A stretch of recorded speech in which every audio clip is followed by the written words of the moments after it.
Friends, good evening. MCSC channel में आपका स्वागत है। आई होप आप लोग अच्छे होंगे और इन्जॉय के साथ पढ़ रहे होंगे। जैसा कि आप लोग सर और मैम का क्लास इन्जॉय के साथ पढ़ रहे हैं और आप लोग उन सारे सब्जेक्ट के क्वेश्चन आसानी से सॉल्व कर पा रहे हैं, उसी प्रकार आप लोग साइंस के क्वेश्चन भी आसानी से सॉल्व कर पा रहे होंगे और इन्जॉय के साथ पढ़ रहे होंगे। और हम लोग साइंस के कई चैप्टर्स पढ़ चुके हैं, तो मैं उम्मीद करती हूँ कि अब आप लोगों को साइंस के क्वेश्चन सॉल्व करने में कोई भी प्रॉब्लम नहीं हो रही होगी और आप लोग आसानी के साथ क्वेश्चन को सॉल्व कर पा रहे होंगे। तो आप लोग वीडियो को सीरियसली देखा करें और लास्ट में अपना रिजल्ट ज़रूर शेयर किया कीजिए। तो चलिए फिर आज का क्वेश्चन लेते हैं। आज का पहला क्वेश्चन सॉल्व करते हैं। पहला क्वेश्चन है, दूध का धवल रंग निम्नलिखित में से किसकी उपस्थिति के कारण होता है? दूध का जो धवल रंग है वो निम्नलिखित में से किसकी उपस्थिति के कारण होता है? पहला ऑप्शन लैक्टोज, सेकंड है एल्बुमिन, थर्ड है कैरोटीन, फोर्थ है कैसीन। तो आपको बताना है दूध का जो धवल रंग मतलब सफ़ेद रंग किसके कारण होता है। तो जल्दी से आंसर दीजिए, कौन सा ऑप्शन आपका राइट हो जाएगा। तो कैसीन जो होता है, कैसीन एक फास्फोप्रोटीन है जो दूध में पाया जाता है। फास्फोप्रोटीन जो है फास्फेट समूह में संयुक्त प्रोटीन होते हैं और दूध का जो धवल रंग होता है ये कैसीन की उपस्थिति के कारण ही होता है। दूध में एल्बुमिन नामक एक अन्य प्रोटीन भी पाया जाता है और दुग्धपूर्ण आहार है जिसमें प्रोटीन की लगभग 3.3% पाई जाती है। तो प्रोटीन की जो मात्रा होती है दूध में 3.3% पाई जाती है। तो आपका कौन सा ऑप्शन राइट होगा? आपका ऑप्शन नंबर 4 जो है राइट हो जाएगा। कैसीन जो है दूध का जो धवल रंग है ये कैसीन की उपस्थिति के कारण होता है और इसमें एल्बुमिन नामक प्रोटीन पाया जाता है। ओके, नेक्स्ट क्वेश्चन देखते हैं। दुग्ध प्रोटीन को पचाने वाला एंजाइम है। आपको बताना है दुग्ध प्रोटीन को पचाने वाला एंजाइम कौन सा है? Pepsin, trypsin, rennin, erepsin. तो जल्दी से आंसर दीजिए, कौन सा ऑप्शन आपका राइट हो जाएगा। तो दुग्ध जो है प्रोटीन को पचाने वाला जो एंजाइम होता है वो रेनिन होता है। जो दूध की घुलनशील प्रोटीन कैसीन को अर्धठोस और कम घुलनशील कैल्शियम पैराकैसिनेट में परिवर्तित कर दूध को दही के रूप में जमा देता है। और शिशुओं में जो जठर रस में यह पाचक एंजाइम पाया जाता है, लेकिन वयस्कों के जठर रस में यह एंजाइम नहीं पाया जाता है। तो आपका कौन सा ऑप्शन राइट हो जाएगा? जल्दी से बताइए। आपका ऑप्शन नंबर 3 जो है राइट हो जाएगा, रेनिन। दूध प्रोटीन को पचाने वाला जो एंजाइम है वो रेनिन है। ओके, नेक्स्ट क्वेश्चन देखते हैं। निम्नलिखित में से कौन सा युग्म सही सुमेलित नहीं है? आपको बताना इनमें से कौन सा युग्म है जो सही सुमेलित नहीं है। Saccharin, carbohydrate, adrenaline, hormones, thiamine, vitamin, carotene, protein. तो जल्दी से आंसर दीजिए, कौन सा ऑप्शन आपका राइट हो जाएगा। आप लोगों ने अगर पिछली वीडियो को देखे होंगे, ध्यान से देखे होंगे, तो आपको आंसर देने में कोई प्रॉब्लम नहीं हो रही होगी। तो सैकरीन जो होता है ये कार्बोहाइड्रेट नहीं है, ये एक प्रकार का कृत्रिम शर्करा है। सैकरीन जो है एक प्रकार का कृत्रिम शर्करा है जो शुगर पेशेंट लोग मिठास के लिए इसका यूज़ करते हैं। और एड्रेनालिन जो एक प्रकार का हार्मोन्स है, ये आपका राइट हो गया। थायमिन जो है ये विटामिन B1 का नाम है, ये भी राइट है। कैरोटीन जो है एक प्रकार का प्रोटीन है, आपका ये भी राइट हो जाएगा। तो आपका ऑप्शन नंबर 1 जो है ये गलत हो जाएगा, ये सही सुमेलित नहीं है। ओके, नेक्स्ट क्वेश्चन देखते हैं। मानव शरीर की धीमी वृद्धि निम्न में से किसकी कमी के कारण होती है? मानव शरीर में जो वृद्धि होती है वो धीरे धीरे होती है, वो किसकी कमी के कारण होती है? पहला ऑप्शन है वसा, विटामिन, प्रोटीन, उपयुक्त में से कोई नहीं। तो जल्दी से कमेंट कीजिए, कौन सा ऑप्शन आपका राइट हो जाएगा। तो प्रोटीन जो होता है एक जटिल नाइट्रोजन युक्त कार्बनिक पदार्थ है जिसका गठन कार्बन, हाइड्रोजन, ऑक्सीजन और नाइट्रोजन तत्वों के अणुओं से मिलकर होता है। और प्रोटीन में इन तत्वों के अतिरिक्त आंशिक रूप से जो है गंधक, जस्ता, तांबा और फास्फोरस भी पाए जाते हैं। और ये प्रोटीन जो होता है जीव द्रव का मुख्य अवयव होता है और शारीरिक वृद्धि तथा विभिन्न जैविक क्रियाओं के लिए भी आवश्यक होता है। और प्रोटीन जो है ये त्वचा, रक्त, मांसपेशियों तथा हड्डियों की कोशिकाओं के विकास करने के लिए भी आवश्यक होता है और इनकी कमी से मानव शरीर की वृद्धि रुक जाती है। तो कौन सा ऑप्शन आपका राइट हो जाएगा? आपका ऑप्शन नंबर 3 जो है ये राइट हो जाएगा, प्रोटीन। मानव शरीर में जो धीमी वृद्धि होती है वो प्रोटीन की कमी के कारण होती है। ओके, नेक्स्ट क्वेश्चन देखते हैं। शरीर में ऊतकों का निर्माण होता है। पहला ऑप्शन वसा, कार्बोहाइड्रेट, प्रोटीन, विटामिन। तो आपको बताना है कि शरीर में ऊतकों का जो निर्माण होता है वो किससे होता है? वसा या फैट से होता है, कार्बोहाइड्रेट से होता है, प्रोटीन से होता है, विटामिन से होता है। तो जल्दी से कमेंट कीजिए, कौन सा ऑप्शन आपका राइट हो जाएगा। तो शरीर में जो ऊतकों का निर्माण होता है ये प्रोटीन से होता है। प्रोटीन जो है ये वृद्धि तथा मरम्मत के लिए आवश्यक होती है और प्रोटीन अमीनो अम्लों की यौगिक होती है। अमीनो अम्ल जो है इनकी संयोजक इकाई जो है इकाई या एकलक होता है। प्रकृति में लगभग 500 प्रकार के अमीनो अम्ल पाए जाते हैं। इनमें से जो 20 प्रकार के अमीनो अम्ल हैं वो प्रोटीन का एकलक होता है और यह मुख्यतः अनिवार्य और अनिवार्य 2 प्रकार के होते हैं, मतलब इसेंशियल और नॉन इसेंशियल 2 प्रकार के अमीनो अम्ल पाए जाते हैं। ओके, तो आपका कौन सा ऑप्शन राइट हो जाएगा? आपका ऑप्शन नंबर 3 जो है ये राइट हो जाएगा। शरीर में जो ऊतकों का निर्माण होता है ये प्रोटीन से होता है। ओके, नेक्स्ट क्वेश्चन देखते हैं। कौन सा सही सुमेलित नहीं है? इसमें से बताना आपको कौन सा है जो सही सुमेलित नहीं है। पहला ऑप्शन है अणु है और उपस्थित तत्व है। पहला ऑप्शन है विटामिन B12, कोबाल्ट, हीमोग्लोबिन तांबा, क्लोरोफिल मैग्नीशियम, पीतल तांबा। तो जल्दी से कमेंट कीजिए कौन सा ऑप्शन आपका राइट हो जाएगा। आपको बताना है कि इनमें से कौन सा सही सुमेलित नहीं है। ये जो तत्व हैं क्या इसमें अणु पाए जाते हैं? तो विटामिन B12 में क्या कोबाल्ट पाया जाता है? तो ये आपका राइट हो गया, विटामिन B12 में कोबाल्ट मिलता है। हीमोग्लोबिन में तांबा, तो हीमोग्लोबिन में तांबा नहीं आयरन पाया जाता है, आयरन या लोहा बोला जाता है। हीमोग्लोबिन में यहाँ पे आयरन या लोहा पाया जाता है, आयरन। और क्लोरोफिल में मैग्नीशियम, ये आपका राइट है, क्लोरोफिल में मैग्नीशियम होता है। और पीतल में तांबा पाया जाता है, तो ये भी आपका राइट हो गया। तो आपका ऑप्शन नंबर 2 जो है ये रॉन्ग हो गया, हीमोग्लोबिन में आयरन पाया जाता है। ओके, नेक्स्ट क्वेश्चन देखते हैं। निम्नलिखित में से कौन सुमेलित नहीं है? आपको बताना है इनमें से कौन सा है जो सही सुमेलित नहीं है। पहला option chlorophyll magnesium, second haemoglobin iron, third है खाने का नमक सोडियम क्लोराइड, फोर्थ है कपड़े धोने का सोडा पोटेशियम। तो जल्दी से कमेंट कीजिए कौन सा ऑप्शन आपका राइट हो जाएगा। अभी मैंने ऊपर जिक्र किया है, उसमें से आपको कुछ ऑप्शन मिल जाएंगे जो इसमें सही है, तो एलिमिनेट कर दीजिए आप, आपको आंसर पता चल जाएगा। तो क्लोरोफिल मैग्नीशियम ये आपका राइट है, क्लोरोफिल क्रिया में जो होता है मैग्नीशियम पाया जाता है, ये राइट है। हीमोग्लोबिन जो है आयरन, ये भी आपका राइट है। खाने का जो नमक होता है उसको सोडियम क्लोराइड कहते हैं, ये भी राइट है। और कपड़े धोने का जो सोडा होता है उसको पोटेशियम नहीं सोडियम कार्बोनेट कहते हैं, ये आपका गलत हो जाएगा। कपड़े धोने का जो सोडा होता है वो सोडियम कार्बोनेट होता है,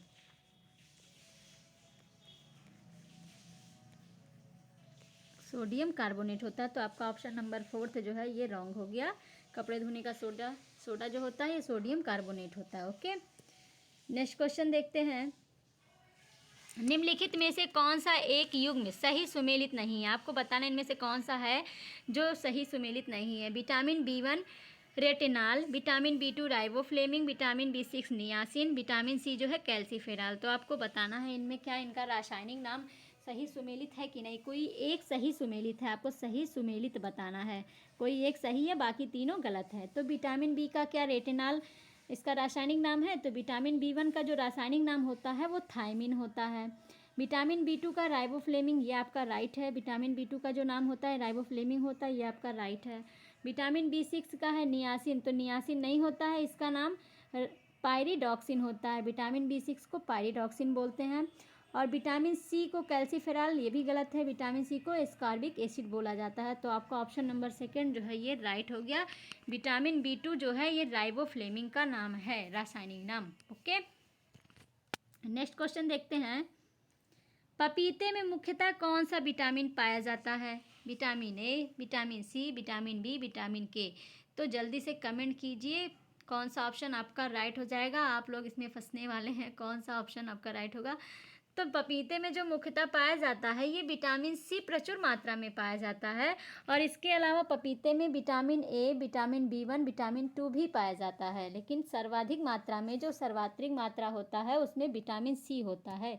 पपीते में सर्वाधिक मात्रा विटामिन C होता है। बहुत ही इंपॉर्टेंट क्वेश्चन है, इसको बहुत ध्यान से देखिएगा, याद कर लीजिएगा, क्योंकि ये गलत हो सकता है। विटामिन ए सबको पता होता है कि पपीते में विटामिन ए पाया जाता है, लेकिन सर्वाधिक मात्रा में जो होता है ये विटामिन सी होता है। इसके अलावा विटामिन ए, विटामिन B1 और विटामिन 2 भी पाया जाता है। ओके, नेक्स्ट क्वेश्चन देखते हैं। कौन सूक्ष्म तत्व नहीं है? इसमें से बताना है कौन सूक्ष्म तत्व नहीं है। लोहा, जस्ता, गंधक, मैग्नीज। कोई इसमें एक है जो सूक्ष्म तत्व नहीं है, बाकी सारे 3 जो हैं ये सूक्ष्म तत्व हैं। तो जल्दी से कमेंट कीजिए कौन सा ऑप्शन राइट हो जाएगा। तो सूक्ष्म पोषक तत्व वे होते हैं जिनकी आवश्यकता हमें बहुत कम मात्रा में होती है, और इसके अंतर्गत जो होते हैं वो लोहा, कोबाल्ट, क्लोरीन, तांबा, मैग्नीज, निकिल, जस्ता और मॉलिब्डेनम शामिल होते हैं। और बल्कि जो सल्फर या गंधक होते हैं वो दीर्घ या बृहत पोषक होते हैं। तो आपका कौन सा ऑप्शन राइट हो जाएगा? आपका ऑप्शन नंबर 3 जो है, गंधक को ही सल्फर बोला जाता है और ये जो है बृहत पोषक स्तर में शामिल है। तो आपका तीसरा गलत हो गया। ओके, नेक्स्ट क्वेश्चन देखते हैं। निम्न में से कौन विटामिन ए का प्राकृतिक स्रोत नहीं है? इनमें से कौन सा है जो विटामिन ए का प्राकृतिक स्रोत नहीं है? आम, पपीता, गाजर, दूध। तो जल्दी से कमेंट कीजिए कौन सा ऑप्शन आपका राइट हो जाएगा। तो आम, पपीता और गाजर में विटामिन ए पाया जाता है। विटामिन ए आम में भी पाया जाता है, पपीता और गाजर में भी पाया जाता है, जबकि दूध में ए का कोई प्राकृतिक स्रोत नहीं है और विटामिन ए इसमें बहुत ही कम मात्रा में पाया जाता है। दूध में बहुत कम मात्रा में विटामिन ए पाया जाता है और आम, पपीता और गाजर में विटामिन ए का प्राकृतिक स्रोत है। तो आपका ऑप्शन नंबर 4 जो है ये राइट हो गया। ओके, नेक्स्ट क्वेश्चन देखते हैं। अल्फा केरोटीन एक प्रोटीन है। ऑप्शन है रक्त में उपस्थित है, त्वचा में उपस्थित है, ऊन में उपस्थित है, अंडों में उपस्थित है। आईएएस में आए हुए क्वेश्चन है, इसका आंसर आप लोग जल्दी से बताइए कौन सा ऑप्शन आपका राइट हो जाएगा। अल्फा केरेटिन एक प्रोटीन है जो किस में उपस्थित है आपको बताना है। तो अल्फा केरेटिन जो है एक प्रोटीन है जो कि त्वचा में उपस्थित होता है और यह केरेटिन का एक प्रकार है जो जल में आघूलनशील और संरचनात्मक तथा तंतुअत होते हैं।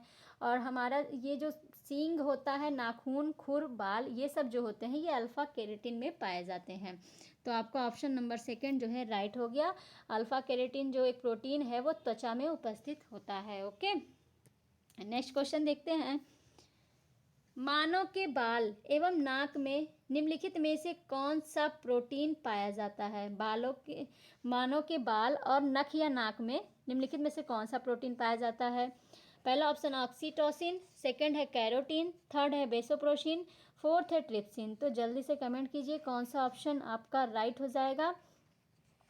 तो इसमें देखिए अभी मैंने ऊपर आपको बताया है कि हमारे जो बाल हैं, सींग हैं, नाखून हैं, खुर हैं, इन सब में कौन से प्रोटीन पाए जाते हैं? केराटिन नामक प्रोटीन पाए जाते हैं। तो मानव के बाल और नख में, नख यहाँ नाक नहीं होगा, नख मतलब नाखून होता है, नख या नाखून में तो ये कैरोटीन नामक प्रोटीन पाया जाता है। आपका ऑप्शन नंबर 2 जो है राइट हो जाएगा। ओके, नेक्स्ट क्वेश्चन देखते हैं।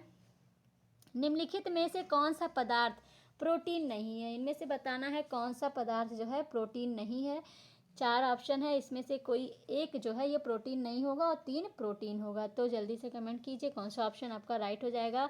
तो पहला ऑप्शन है कपास, सेकंड है केस या बाल, तीसरा ऑप्शन है लूता रेशम जिसे स्पाइडर सिल्क भी बोलते हैं और चौथा है खुर। तो जल्दी से कमेंट कीजिए कौन सा ऑप्शन है, आपको पता होगा कि इसमें से कौन सा है जो प्रोटीन नहीं है।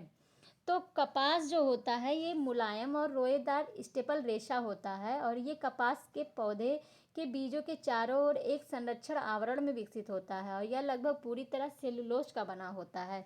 बल्कि ये जो केस या बाल जो है, लूता रेशम जो है और खुर है, ये मुख्यतः प्रोटीन के बने होते हैं। तो आपका कौन सा ऑप्शन राइट हो जाएगा? आपका ऑप्शन नंबर 1 जो है राइट हो जाएगा। कपास जो है प्रोटीन नहीं है बल्कि ये सेलुलोज का बना है। ओके, नेक्स्ट क्वेश्चन देखते हैं। निम्नलिखित में से कौन से तत्व सभी प्रोटीन में विद्यमान होते हैं? पहला option carbon, second hydrogen, third oxygen, fourth है नाइट्रोजन। तो आपको बताना है इनमें से कौन से तत्व हैं जिसमें प्रोटीन में विद्यमान होते हैं। इनमें से कौन कौन से तत्व हैं जो प्रोटीन में पाए जाते हैं? कूट में बताना है केवल दूसरा तीसरा, 1 2 4, 1 3 4, 1 2 3 4। तो जल्दी से आंसर दीजिए कौन सा ऑप्शन राइट हो जाएगा। ये भी आपके आईएएस में आए हुए क्वेश्चन है। तो प्रोटीन का जो संगठन होता है उसमें कार्बन, हाइड्रोजन, ऑक्सीजन और नाइट्रोजन पाए जाते हैं। इनके अतिरिक्त जो है इसमें गंधक भी है, फास्फोरस भी है, आयोडीन और लौह के भी अंश पाए जाते हैं। प्रोटीन जो है अमीनो अम्ल का यौगिक होता है और अमीनो अम्ल जो इनकी संयोजक इकाइयाँ एकलक होती हैं। प्रकृति में लगभग 500 प्रकार के अमीनो अम्ल पाए जाते हैं। तो आपके कौन सा ऑप्शन राइट हो जाएगा? आपका ऑप्शन नंबर 4 जो है राइट हो जाएगा, क्योंकि प्रोटीन में कार्बन भी होता है, हाइड्रोजन भी होता है, ऑक्सीजन भी होता है, नाइट्रोजन भी होता है और इसके अतिरिक्त गंधक, फास्फोरस, आयोडीन और लौह भी पाए जाते हैं। तो आपका ऑप्शन नंबर 4 जो है राइट हो गया। नेक्स्ट क्वेश्चन देखते हैं। निम्नलिखित में से कौन प्रोटीन को विकृत नहीं करता है? पहला ऑप्शन है उष्मा, सेकंड है अवरक्त किरणें, थर्ड है एक्स किरणें, फोर्थ है भारी धातु लवण। तो आपको बताना है इनमें से कौन सा प्रोटीन है, इनमें से कौन है जो प्रोटीन को विरक्त नहीं करता, प्रोटीन को मतलब अपने से अलग नहीं करता है।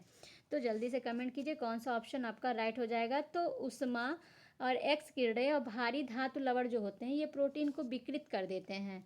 उष्मा और रक्त किरणें और भारी धातु लवण जो होते हैं ये प्रोटीन को विकृत कर देते हैं, बल्कि जो अवरक्त किरणें होती हैं, अवरक्त किरणें जो होती हैं ये प्रोटीन को विकृत नहीं करते हैं। तो आपका ऑप्शन नंबर सेकंड जो है ये राइट हो गया, अवरक्त किरणें प्रोटीन को विकृत नहीं करती हैं। ओके, नेक्स्ट क्वेश्चन देखते हैं। एंजाइमों के संदर्भ में निम्नलिखित कथनों में से कौन से सही हैं? आपको बताना है कि एंजाइम के संबंध में निम्नलिखित कथनों में से कौन से सही हैं। पहला है ये जैव उर्वरक हैं, दूसरा है वे शरीर में उसी स्थान पर कार्य करते हैं जहां वे उत्पादित होते हैं। कूट में बताना है केवल पहला, केवल दूसरा, एक और दो, दोनों, ना तो एक ना तो दो। तो जल्दी से कमेंट कीजिए कौन सा ऑप्शन आपका राइट हो जाएगा। एंजाइम के कार्य क्या हैं? तो एंजाइम जो है जैव उत्प्रेरक हैं, ये आपका राइट है। एंजाइम जो है जैव उत्प्रेरक हैं जो विशिष्ट जैविक क्रियाओं को अति उच्च दर में संपन्न कराते हैं, और एंजाइमों के बिना जैव प्रक्रियाएं जो हैं बहुत धीमी दर से होती रहती हैं। और समानता ये जो एंजाइम हैं उसी स्थान पर कार्य करते हैं जहां पर ये उत्पन्न होते हैं, और बल्कि हार्मोन जो है अपने उद्गम स्थान से अलग स्थान पर अपना कार्य संपादित करते हैं। तो आपका दूसरा भी राइट हो गया। एंजाइम जो होते हैं जिस स्थान पे उत्पादित होते हैं वहीं पे वो अपना कार्य करते हैं, बल्कि हार्मोन्स जो है जहाँ उत्पादित होते हैं उनसे अलग स्थान पे वो अपना कार्य संपादित करते हैं। तो इस प्रकार आपका ऑप्शन नंबर थर्ड जो है राइट हो गया, एक व दो दोनों आपका सही है। ओके, नेक्स्ट क्वेश्चन देखते हैं। तरुण तथा वृद्ध व्यक्तियों में प्रोटीन की आवश्यकताएं, ऑप्शन है लगभग एक समान होती हैं, सेकंड है तरुणों में उच्चतर और वृद्धों में न्यूनतर होती हैं, थर्ड है वृद्धों में उच्चतर और तरुणों में न्यूनतर होती हैं, फोर्थ है तरुणों में बहुत अधिक और वृद्धों में बहुत कम होती हैं। तो आपको बताना है कि तरुण मतलब जो यंग अवस्था होती है, वृद्ध मतलब जो वृद्धावस्था होती है, उसमें व्यक्तियों में प्रोटीन की आवश्यकता किस में अधिक होती है आपको बताना है। तो आपका कौन सा ऑप्शन राइट हो जाएगा, जल्दी से कमेंट कीजिए कौन सा ऑप्शन राइट है। तो प्रोटीन जो है ये त्वचा, मांसपेशियां तथा हड्डियों की कोशिकाओं के विकास के लिए आवश्यक होते हैं, और इनकी कमी से मानव शरीर की वृद्धि धीमी हो जाती है, जिसके कारण वृद्धों में जो है तरुणों की अपेक्षा प्रोटीन की अधिक आवश्यकता होती है। वृद्ध व्यक्तियों में प्रोटीन की अधिक आवश्यकता होती है बजाय तरुण व्यक्तियों के। तो आपका कौन सा ऑप्शन राइट होगा? आपका ऑप्शन नंबर थर्ड जो है राइट हो जाएगा, वृद्धों में उच्चतर और तरुणों में न्यूनतम प्रोटीन की आवश्यकता होती है। ओके, नेक्स्ट क्वेश्चन देखते हैं। सामान्य क्रियाशील महिला के लिए प्रोटीन की उपयुक्त दैनिक मात्रा है, मतलब एक सामान्य महिला है जो कार्य करती है उसके लिए प्रोटीन की दैनिक मात्रा कितनी होती है? 30 ग्राम, 37 ग्राम, 40 ग्राम, 45 ग्राम। ये भी आईएएस में आए हुए क्वेश्चन है, जल्दी से कमेंट कीजिए कौन सा ऑप्शन आपका राइट हो जाएगा। तो सामान्य क्रियाशील महिला के लिए जो प्रोटीन की उपयुक्त दैनिक मात्रा होती है वो 45 से 46% होती है। 45 से 46 ग्राम होती है जो महिला की प्रोटीन की दैनिक मात्रा होती है, 45 से 46 ग्राम होती है। और वसा की जो मात्रा होती है ये 20 ग्राम होती है, और कैल्शियम का 400 मिलीग्राम होता है, और ये आयरन जो होता है ये 30 मिलीग्राम होता है। तो सामान्य क्रियाशील जो महिला होती हैं उनमें प्रोटीन की जो उपयुक्त दैनिक मात्रा होती है वो 45 से 46 ग्राम प्रोटीन की आवश्यकता होती है, वसा जो है 20 ग्राम, और कैल्शियम की जो मात्रा होती है 400 मिलीग्राम, और आयरन जो है 30 मिलीग्राम की आवश्यकता होती है। लेकिन जो गर्भवती महिलाएं होती हैं वो अपने बच्चों को दूध पिलाती हैं, जिसके कारण महिला को अधिक मात्रा में इन सारे दैनिक आहार की आवश्यकता होती है। तो आपका ऑप्शन नंबर कौन सा राइट हो जाएगा? आपका ऑप्शन नंबर फोर्थ जो है राइट हो जाएगा, 45 ग्राम। ओके, नेक्स्ट क्वेश्चन देखते हैं। दूध पिलाने वाली माँ को प्रतिदिन आहार में कितने ग्राम प्रोटीन की आवश्यकता होती है? पहला ऑप्शन 30 ग्राम, सेकंड ऑप्शन 20 ग्राम, थर्ड ऑप्शन 70 ग्राम, फोर्थ ऑप्शन 100 ग्राम। तो आपको बताना है कि जो माँ बच्चों को दूध पिलाती हैं उनको प्रतिदिन कितने ग्राम प्रोटीन की आवश्यकता होती है।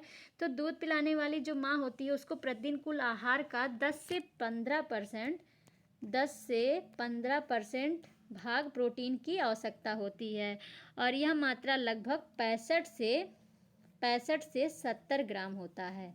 तो दूध पिलाने वाली जो माँ है उनको प्रतिदिन जो प्रोटीन की आवश्यकता होती है 65 से 70 ग्राम होती है। तो आपका ऑप्शन नंबर 3 जो है ये राइट हो जाएगा, 70 ग्राम। ओके, नेक्स्ट क्वेश्चन देखते हैं।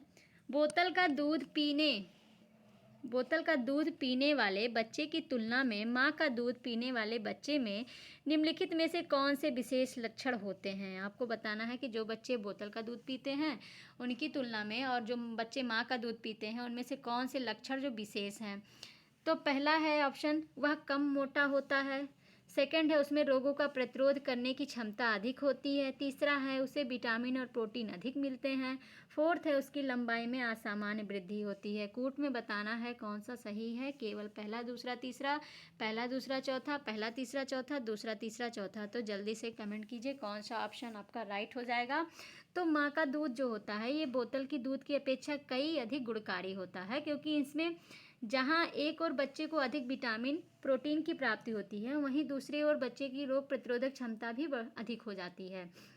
और लैक्टोज जो है, जिसमें दुग्ध शर्करा कहते हैं, ये सर्वाधिक मात्रा में माता के दुग्ध में ही पाई जाती है। और माँ का जो दूध होता है ये बच्चे की लंबाई में असामान्य वृद्धि नहीं करते हैं। तो आपका इसमें देखिए पहला भी सही हो गया, वह कम मोटा होगा, उसमें रोग प्रतिरोधक क्षमता भी अधिक हो जाएगी और उसे विटामिन और प्रोटीन भी अधिक मिलेंगे। लेकिन इनकी जो लंबाई है या असामान्य वृद्धि होती है, नहीं, असामान्य रूप से वृद्धि नहीं होगी। ये आपका गलत हो गया।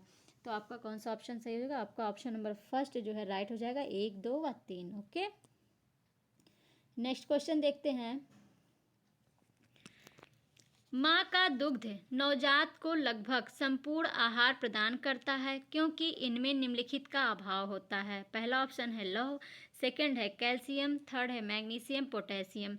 तो आपको बताना है कि माँ का जो दूध होता है वो नवजात के लिए संपूर्ण आहार का कार्य करता है, लेकिन उनमें किस चीज़ का अभाव होता है, कौन सी चीज़ है जो माँ के दूध में नहीं पाए जाते हैं। तो जल्दी से कमेंट कीजिए, बहुत ही इंपॉर्टेंट क्वेश्चन है। कौन सा ऑप्शन आपका राइट हो जाएगा? तो माँ का जो दूध होता है ये नवजात को लगभग संपूर्ण आहार प्रदान करता है क्योंकि इसमें लौह पोषक तत्वों का अभाव होता है। और दुग्ध श्रावण के आरंभिक कुछ दिनों तक जो दूध निकलता है उसमें प्रथम स्तन या खीस कहते हैं। इसमें कई प्रकार के प्रतिरक्षी तत्व भी पाए जाते हैं जो नवजात शिशु में प्रतिरोधी क्षमता उत्पन्न करने के लिए आवश्यक होते हैं। और कोलोस्ट्रम या खीस जो होते हैं ये शिशु के लिए बेहतर स्वास्थ्य के लिए zinc, calcium, vitamin A, B6, B12, potassium, magnesium आदि प्रचुर मात्रा में होता है, बल्कि जो है लौह जो इसमें नहीं पाया जाता है। तो आपका ऑप्शन नंबर फर्स्ट जो है ये गलत राइट हो गया कि माँ का जो दुग्ध होता है वो नवजात को लगभग संपूर्ण आहार के रूप में होता है, लेकिन इसमें लौह या आयरन की कमी होती है, बल्कि सारे तत्व पाए जाते हैं, calcium, magnesium, potassium, zinc, vitamin A, B6, B12 इसमें पाए जाते हैं। और जो दुग्ध श्रावण जब होता है उसका जो आरंभिक कुछ दिन तक जो दूध निकलता है उसे प्रथम स्तन या खीस कहते हैं। ओके, नेक्स्ट क्वेश्चन देखते हैं। दूध किसका घटिया स्रोत है? Calcium, protein, vitamin C, carbohydrate. तो आपको बताना है कि दूध किसका घटिया स्रोत है, मतलब दूध में कौन सा इसमें है विटामिन जो नहीं पाया जाता है या दूध उसका स्रोत नहीं है। जल्दी से कमेंट कीजिए कौन सा ऑप्शन आपका राइट हो जाएगा। तो दूध जो है विटामिन सी का अच्छा स्रोत नहीं है, बल्कि इसमें कैल्शियम, प्रोटीन और कार्बोहाइड्रेट प्रचुर मात्रा में पाया जाता है। तो आपका ऑप्शन नंबर 3 जो है राइट हो गया, विटामिन सी का जो है घटिया स्रोत है। ओके, नेक्स्ट क्वेश्चन देखते हैं। स्टार्च है एक क्या है? मोनोसेकेराइड, डायसेकेराइड, पॉलीसेकेराइड, इनमें से कोई नहीं। तो आपको बताना है स्टार्च क्या है। तो स्टार्च जो होता है इसका जो फार्मूला होता है C6H10O5 होते हैं। इसमें स्टार्च में कार्बन के 6 अणु, हाइड्रोजन के 10 अणु और ऑक्सीजन के 5 अणु होते हैं। इसे मंड भी कहते हैं और यह एक पॉलीसेकेराइड कार्बोहाइड्रेट है।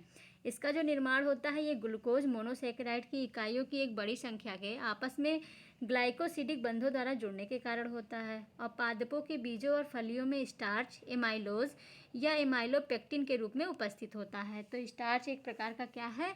पॉलीसेकेराइड है। आपका ऑप्शन नंबर 3 जो है ये राइट हो गया।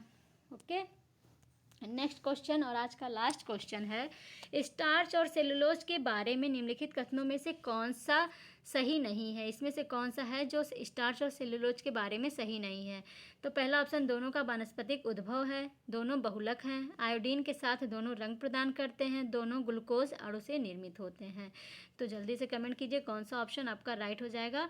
तो स्टार्च या सेलुलोज जो है दोनों का जो वानस्पतिक उद्भव है और दोनों के गुण अणु या बहुलक अर्थात पॉलीमर्स हैं, जो दोनों ग्लूकोज के जो अणु होते हैं C6H12O6 इसके अणु से निर्मित होते हैं। और स्टार्च जो है आयोडीन के साथ नीला काला रंग देता है, और जबकि सेलुलोज जो है इस घोल में कोई भी रंग नहीं देता है। मंड जो होते हैं पौधों में संचित भोजन का सबसे महत्वपूर्ण कण होता है, और जबकि सेलुलोज पौधों की कोशिका भित्ति में पाया जाता है। तो आपका ऑप्शन नंबर थर्ड जो है ये गलत हो गया। आयोडीन के साथ दोनों रंग प्रदान करते हैं, ये गलत है। अगर हम सेलुलोज में आयोडीन घोलेंगे तो कोई रंग नहीं देगा, और स्टार्च में आयोडीन डालेंगे तो ये नीला काला रंग देगा। और दोनों वानस्पतिक उद्भव है, ये सही है। दोनों पॉलीमर या बहुलक हैं, ये भी आपका सही है। दोनों ग्लूकोज अणु से निर्मित है, ये आपका राइट है। ग्लूकोज का जो सूत्र होता है C6H12O6। तो आपका कौन सा ऑप्शन गलत हो गया? आपका ऑप्शन नंबर थर्ड जो है ये सही नहीं है। आयोडीन के साथ दोनों रंग प्रदान करते हैं, ये गलत है। तो इस प्रकार फ्रेंड आज का क्वेश्चन आप लोगों को अच्छा लगा होगा और आप लोग एंजॉय के साथ सारे क्वेश्चन को सॉल्व किए होंगे। तो आप लोग ज़रूर अपना कमेंट कीजिए कौन सा कितना आपका क्वेश्चन सही हुआ है। कमेंट बॉक्स में जल्दी से कमेंट कीजिए कितने क्वेश्चन आपके सही हुए हैं। तो अब मिलते हैं नेक्स्ट वीडियो में, तब तक के लिए thank you so much all friends.